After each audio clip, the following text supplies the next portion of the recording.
The space terminal was loud and busy. Filled with all kinds of aliens and humans, rain fell outside, tapping softly against the glass walls of the building. The lights blinked from above, casting a pale glow over the long line of travelers. Among the crowd stood a very small alien woman. No taller than a human child, her skin was pale silver, and her eyes glowed softly like two small stars. She held a heavy bag in both hands, her arms shaking just slightly. No one looked at her with kindness, some laughed. Others just walked past her like she didn't exist. One tall alien said loudly, "Whose pet is this?" And the others chuckled. Another whispered, "Is she lost?" Children shouldn't travel alone. But the small alien didn't speak. She just stood quietly in line, waiting for her turn. Her name was Thari, though no one asked. She had traveled far from her home all alone, hoping to find work in the big cities of Earth. She believed that strength didn't need to be loud or tall. It just needed purpose. But here, all she felt was small, invisible. The line moved slowly, and her bag felt heavier with every step. Her back hurt, and her clothes were soaked from the earlier rain. Still, she kept standing, her eyes focused on the terminal doors ahead. When she reached the front desk, the robot attendant looked at her and said, "This line is for adults." "I am an adult," she replied softly. The robot scanned her ID, then paused for a second. Species: Zareen, age 32 cycles, height below average. Clearance low security. People behind her sighed loudly. "Hurry up. Move aside. We're late." Thari took her boarding pass and stepped away. Not saying a word, her hands were shaking slightly, not from fear, but from holding her strength inside for too long. She walked to the platform where intercity space buses lined up. A group of teenage humans pointed at her, laughing. "Look, she can fit in a backpack," another added. "Maybe she's a living toy." Thari didn't respond. She just sat down on a bench, hugging her bag close to her chest. She had learned long ago that words could not change closed minds. That's when she saw him. A tall human man in a gray jacket and driver's badge stepped out of one of the big space buses. He was wiping his hands with a cloth and humming softly to himself. His hair was messy and his boots were old, but his eyes were kind. He looked around and noticed Thari sitting alone. He walked over and asked, "Hey there, waiting for someone?" Thari looked up, surprised that someone spoke to her without mockery. "No," she said. "I'm riding bus 47 to Sector 9, he smiled. "That's me. I drive that route." Then he noticed her wet clothes and tired face. "You okay?" he asked gently. She nodded. "Just tired," without asking. He reached into his jacket and handed her a small towel. "Dry off a bit, it's a long ride," he said with a warm grin. She blinked slowly, then took the towel and whispered, "Thank you." As she wiped her hands, he picked up her heavy bag with ease and said, "Let's get you a seat." Other passengers were still boarding, some giving Thari annoyed glances. The driver didn't care. He helped her climb into the bus and gave her the coziest window seat. She looked outside as the raindrops hit the glass, her heart feeling just a little lighter. He sat down in the driver's seat and looked back at her through the mirror. "You don't talk much, huh?" he said. Thari shook her head with a faint smile. "Not many listen," he chuckled. "Well, I've got 2 ears. And no one to talk to during long drives." She tilted her head, curious. "Why are you kind to me?" He shrugged. "Why not? You're just a passenger like everyone else." Thari looked down at her hands and whispered, "Most don't see me that way." The driver leaned back and said, "Well, maybe most folks are blind." As the bus started to move, Thari looked out at the dark streets ahead for the first time in a long while. She felt like someone saw her, not her size, not her species, just her. And that, to her, felt stronger than any power she could show. The space bus rolled out of the terminal, its engine humming low beneath the rain. Inside, the seats were almost full, and most passengers were quietly talking or staring at their data screens. The driver glanced at his route and sighed. "Zone 9 again," he mumbled under his breath. Thari looked up. "What's in Zone 9? And he replied without turning, "Old mining district. Not many people live there now, power failures, bad roads. Sometimes even scavengers." She nodded slowly. "Sounds dangerous," he smirked. "That's why no one wants this route. Except me." As the bus flew past the city border, the bright lights faded. The roads turned darker, cracked, and lined with broken structures from older times outside. Strange shapes moved in the fog, machines left to rust, abandoned towers, and blinking red signals inside the bus. The passengers grew quieter, eyes glued to the windows or pretending to sleep. One tall alien with sharp tusks glanced at Thari and said loudly, "She better not panic if something happens." "We don't need dead weight," another human woman whispered. "Why is someone her size even allowed to travel alone?" The driver didn't say anything, but he looked at Thari in the mirror and gave her a small nod.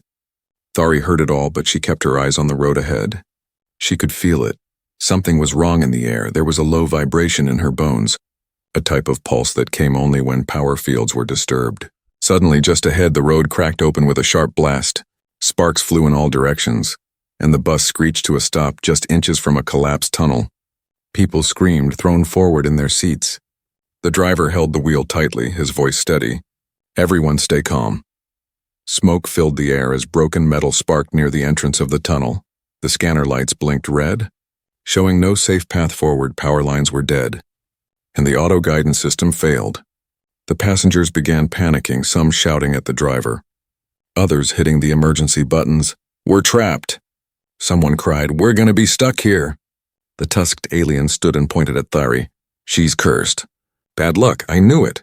Thari stood up slowly, her voice soft but clear. "Let me try something." The passengers laughed or groaned.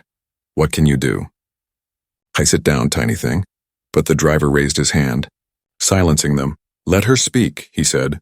Thari stepped forward, hands glowing faintly with a bluish light.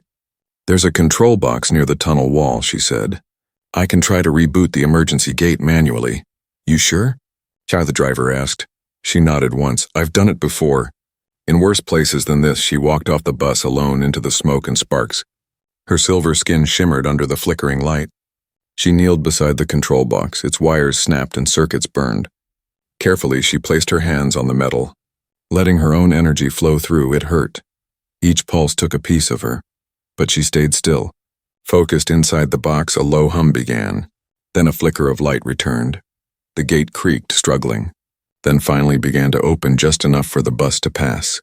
Back on the bus, everyone watched in stunned silence. The woman who had mocked Thari earlier whispered, "She fixed it?" The tusked alien sat down quietly. No longer shouting, Thari walked back in, her face pale, her breath short. The driver gave her a bottle of water and said, "That was amazing," she simply said. "Just a trick I learned long ago." As the bus moved through the half-open tunnel, the rain turned heavier outside. But inside, something had changed. No one laughed anymore. No one pointed at her or called her names. They just stared quietly, unsure what to say.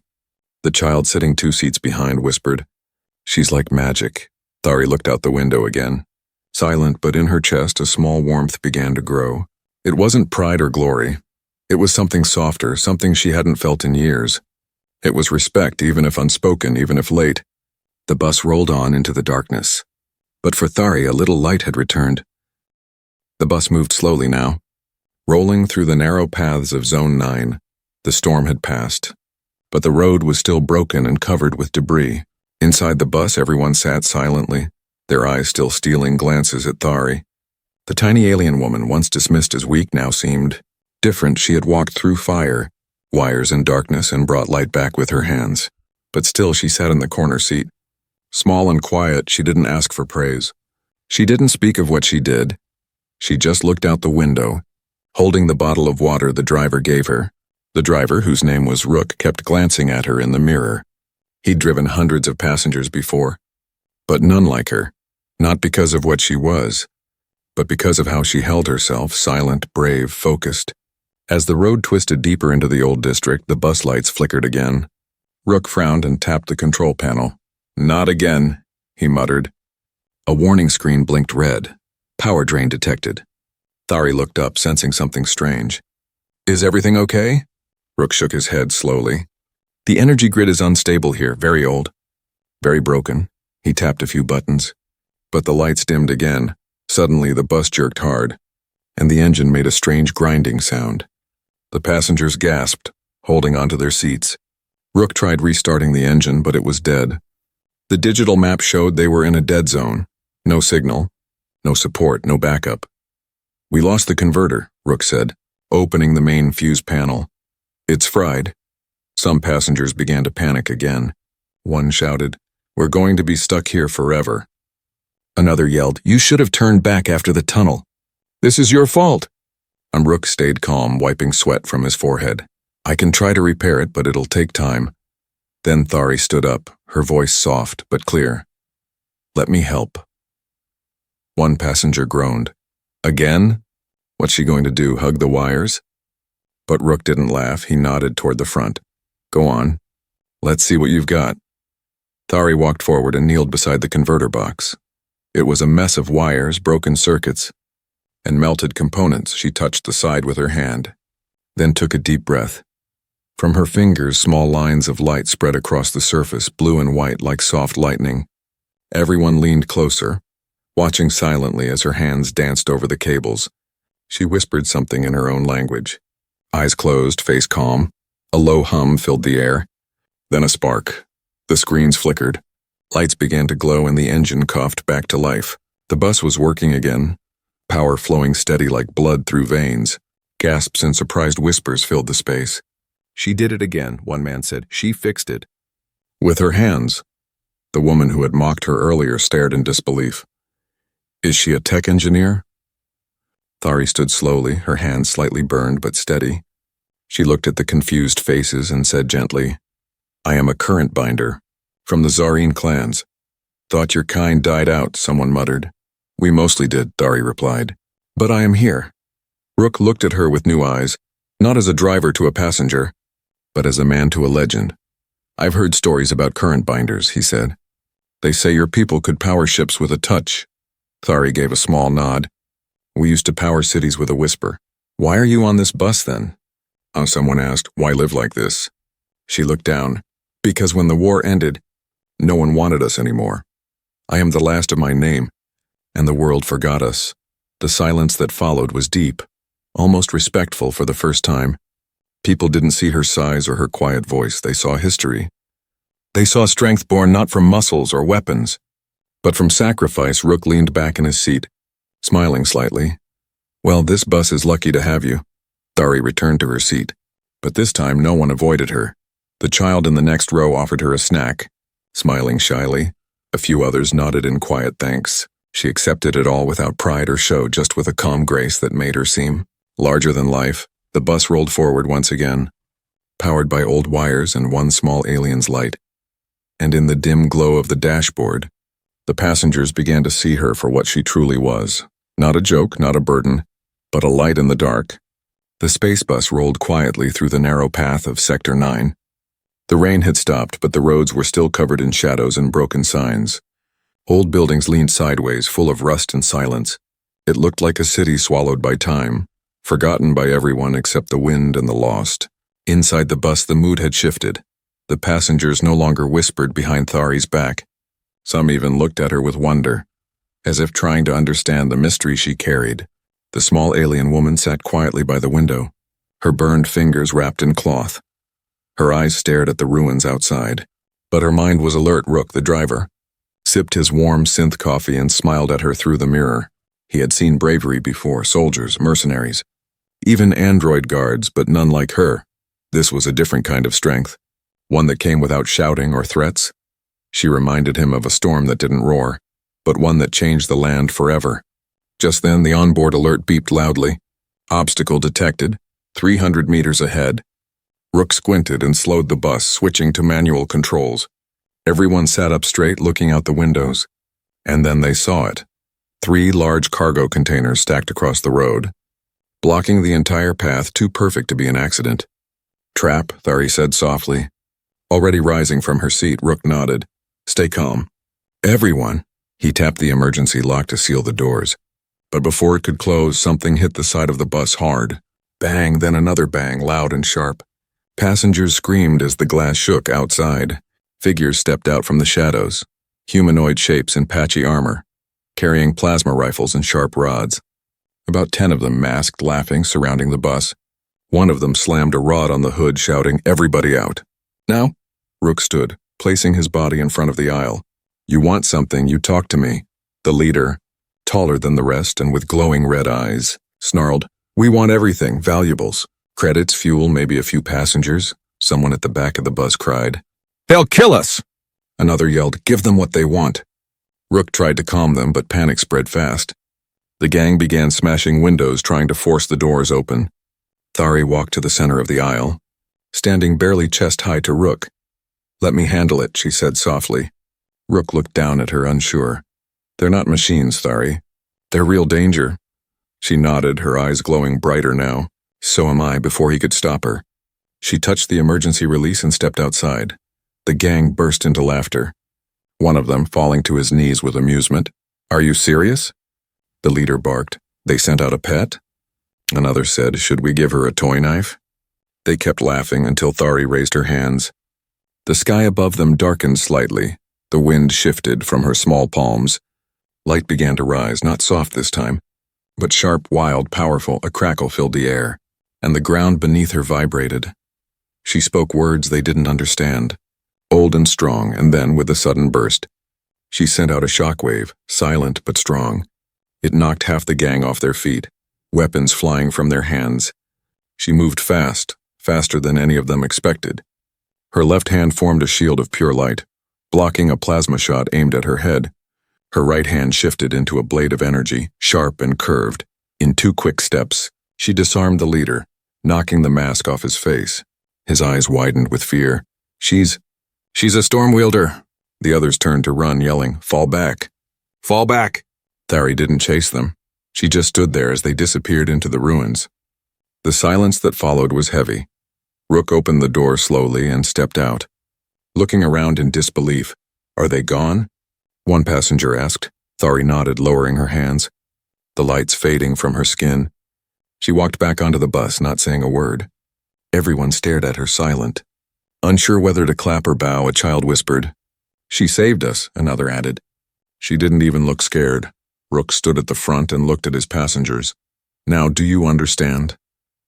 "She's not small," he said. "She's just compressed power." Thari sat back down, breathing slowly, her hands still shaking a little. Someone offered her water. Someone else offered a blanket for the first time. No one saw her as strange or weak. They saw her as protector. Outside, the broken container still lay across the road.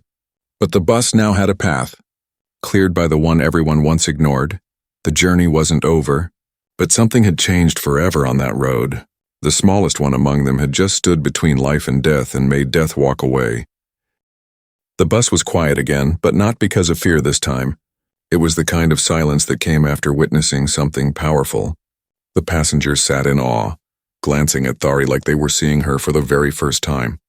Rook, the driver, restarted the engine, his hand still shaking slightly from what he had just watched. They drove past the broken cargo containers, the road now open and clear. Smoke still hung in the air, but it couldn't block the new feeling inside the bus. It was respect. The kind that only came after someone risked everything without asking for anything in return. Thari sat quietly in her seat again, her hands folded in her lap. She didn't smile, didn't brag, didn't speak unless spoken to. She stared out the window like nothing had happened, like she had simply done what needed to be done. But her heart beat heavy in her chest, not with fear, but with a memory. It had been years since she used that much energy in one moment. She could still feel the burning ache in her bones.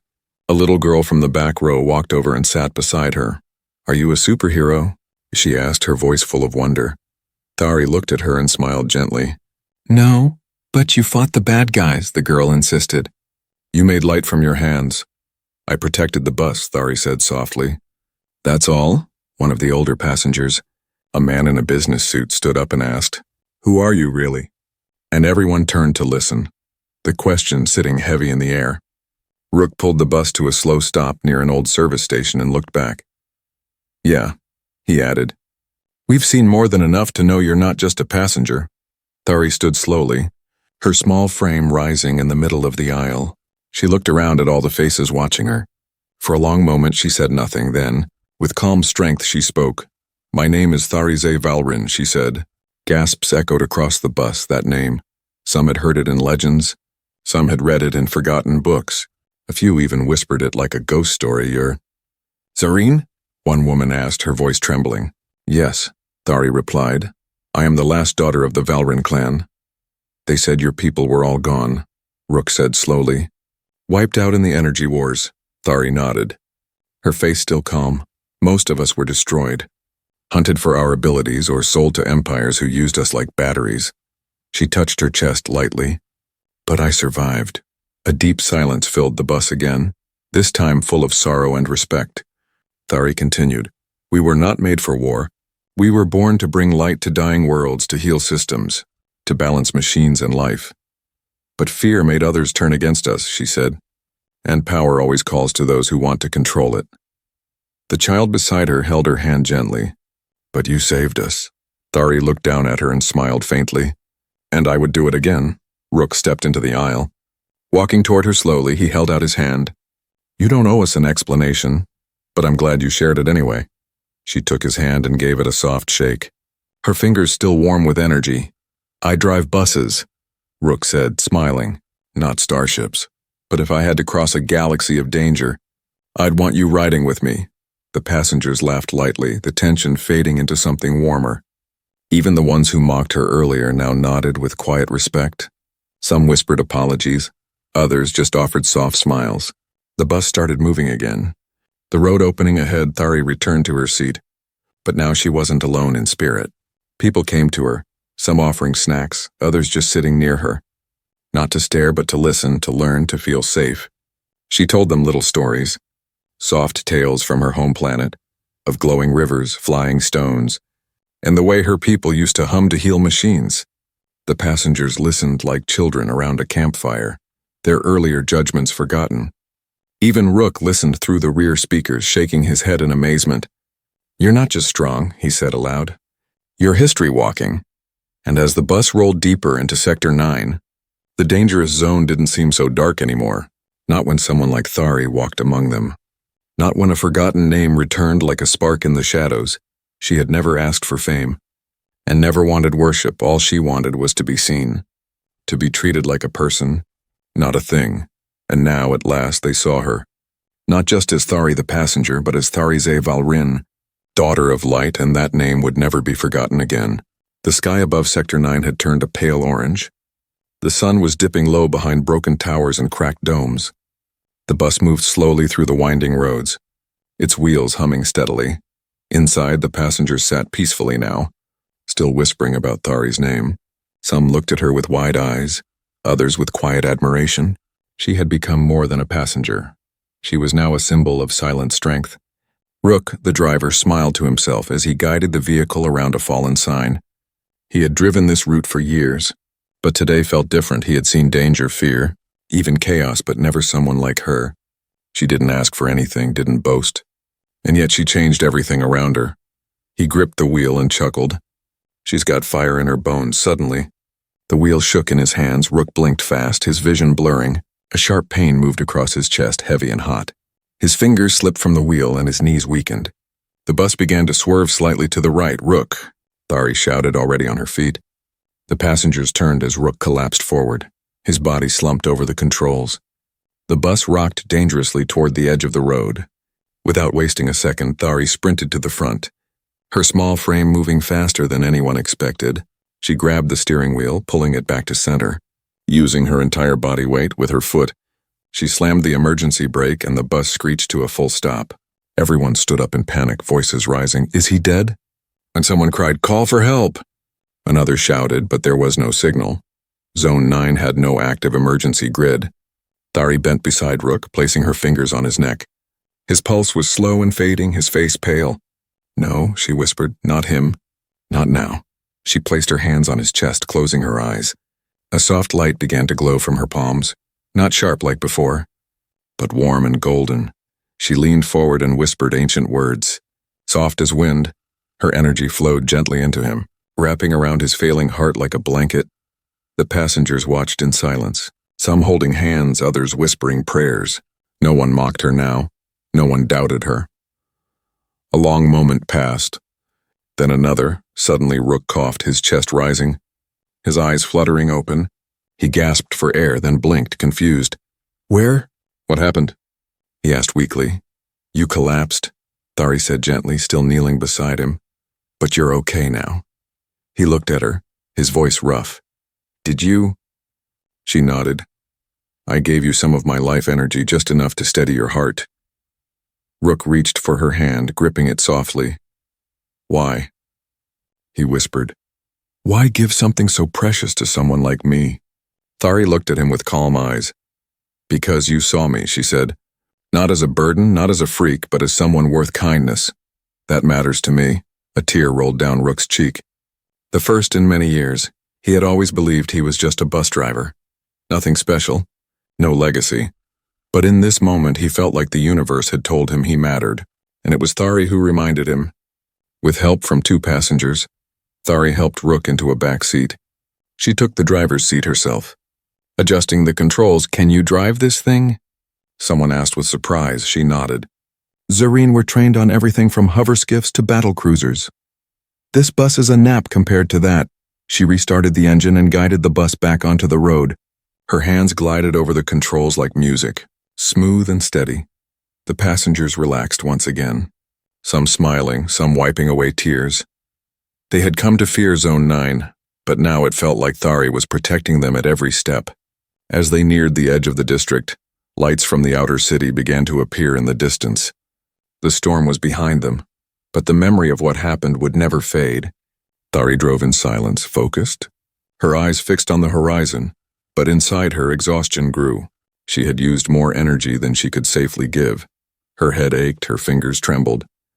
But she kept going because Rook was safe, because the passengers were alive, because for the first time in years, she didn't feel forgotten, she felt needed, and sometimes that's stronger than any fuel.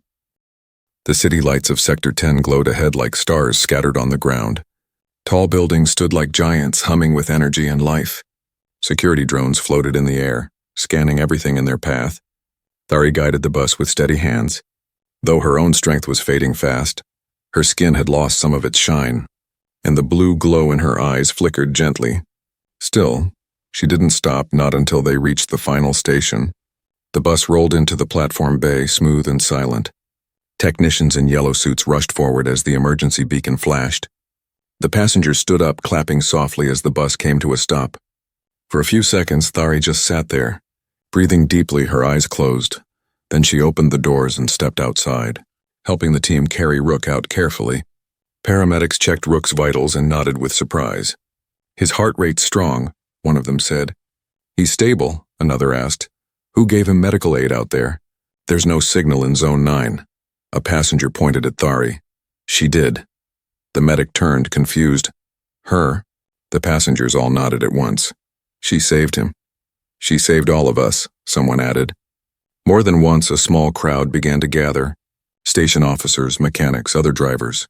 Word spread quickly, as it always does in places where nothing exciting ever happens. Soon, a platform officer with gold stripes stepped forward. He cleared his throat and looked at Thari. "Passenger, we've received multiple emergency reports from your bus, but every one of them ends the same way, with you as the reason people survived." Thari looked down, uncomfortable with the attention. "I only did what was needed," she said. The officer nodded, then activated a speaker behind him. A smooth voice echoed across the terminal. "All staff and travelers, please listen. This is an urgent update. Bus 47 has successfully completed the Sector 9 route, despite sabotage, power failures, and criminal ambush. Casualties 0. Heroic actions were performed by an unidentified Zareen-class passenger. People across the terminal stopped and turned. Eyes wide, they stared at Thari, then slowly stepped closer, whispering to each other, "Is she really Zareen?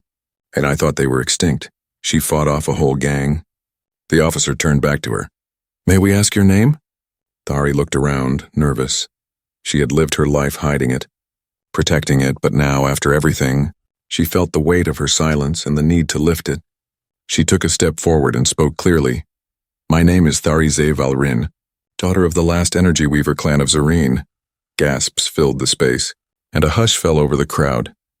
People looked at her like they were staring at something rare and precious. Because they were. The officer placed his hand over his chest and bowed slightly. "On behalf of the transit union, and the people who ride with us daily, we thank you. We see you," he added, "and we will remember." Thari didn't speak again. She simply bowed back. She didn't need applause. She didn't want medals, but in that moment, she felt something she hadn't felt in many years. Acceptance. The terminal staff placed Rook on a hover stretcher and began to wheel him away. He reached out a weak hand and called, Thari. She walked beside him, holding his hand gently. I don't know what happens next, he said, but I hope you're in it. She smiled. You'll rest now. And I'll find a quiet place too. As the sun rose behind the terminal windows, casting golden light across the floor, a small voice called out, Thari! It was the little girl from the bus, holding a small drawing she had made. It showed Thari with glowing hands, standing in front of a bus with stars behind her. You're a hero, the girl said, offering the drawing. Thari bent down and took it with both hands, her eyes misty. Thank you, she whispered. I will keep it, and she did. Later that day, a small announcement was posted across transit hubs across Earth. Now hiring. Security escorts for high-risk routes. No experience needed. Kind hearts preferred.